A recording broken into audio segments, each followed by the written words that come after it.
When we think about World War II, it's easy to see it as just one long 6-year conflict. But really, it was a story of these incredible momentum swings, moments where the fate of the entire world seemed to shift on a dime.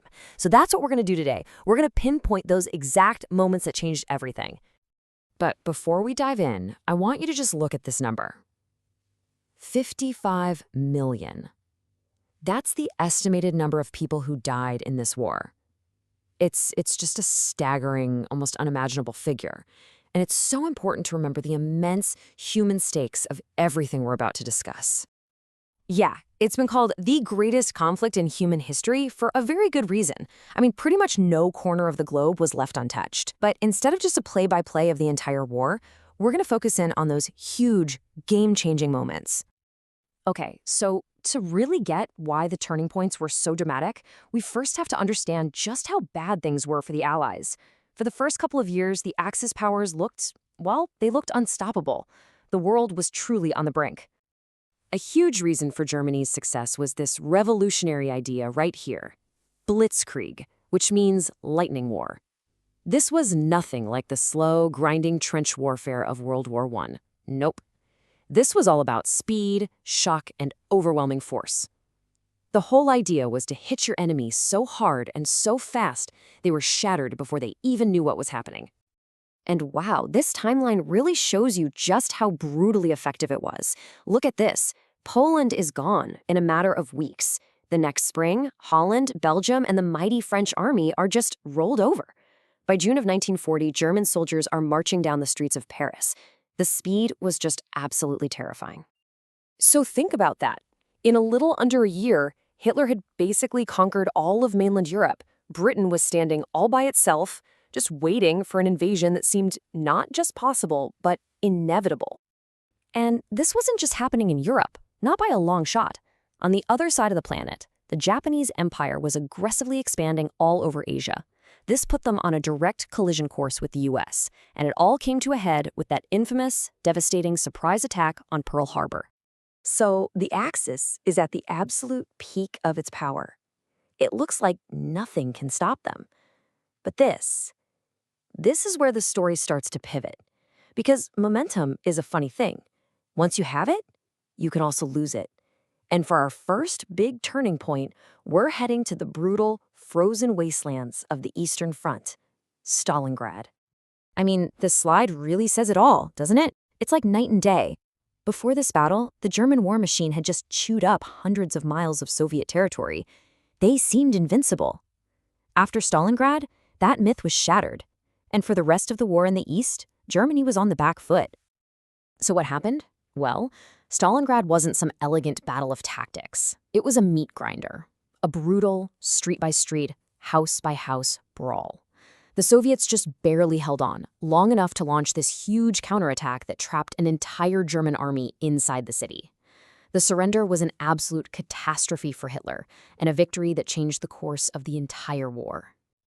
And believe it or not, at almost the exact same time, halfway around the world, another massive shift was happening, this time on the ocean. If Stalingrad bled the German army dry, this next battle would break the back of the Imperial Japanese Navy. Let's talk about the second great turning point, the Battle of Midway. And again, just like in Europe, the before and after is just so incredibly stark. For 6 straight months after Pearl Harbor, the Japanese Navy simply couldn't be stopped. They won victory after victory. But after one single battle, in June of '42, Japan's dominance at sea was over, permanently. So how did this miracle happen? Well, the secret was intelligence. American codebreakers had managed to crack the Japanese naval codes, so they knew the attack on Midway was coming. They laid a trap, and in just a few days of fighting, the U.S. Navy sank 4 of Japan's most important aircraft carriers, the absolute heart of their naval power. It was a blow they would never, ever recover from. Okay, so the Axis has been stopped cold at Stalingrad and at Midway. The initiative is now swung over to the Allies. But here's the thing. Stopping your opponent and actually defeating them are 2 totally different ballgames. The road to final victory was still going to be incredibly long and incredibly bloody. In Europe, the endgame for Germany became this giant squeeze play. From the east, you had the Soviet Red Army just relentlessly pushing west toward Berlin. And then, from the west, the Allies finally opened that second front with the D-Day invasion, landing a massive army on the beaches of Normandy. Germany was now caught in a giant, inescapable vice. And in the Pacific, oh man, victory there meant a brutal island-by-island slugfest. This island-hopping strategy was a slow, bloody crawl across the ocean towards Japan. And images like this one from the island of Iwo Jima, they just show the staggering human cost. The fight for this one tiny speck of rock cost over 6,000 American lives.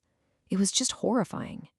So caught in that vice, Nazi Germany finally surrendered in May of 1945. And over in the Pacific, the United States made the world-changing decision to use the new atomic bombs, which forced Japan's surrender that September. And just like that, the deadliest war in all of human history was finally over. But don't think for a second that when the guns fell silent, the world just went back to the way it was before. No way. The world that emerged from the rubble of World War II was a fundamentally different place. The consequences of this war would echo for decades to come.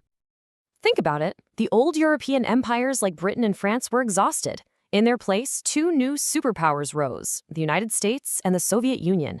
Their rivalry became the Cold War. We entered the terrifying new atomic age. And all around the globe, people in colonies were inspired to fight for their own independence.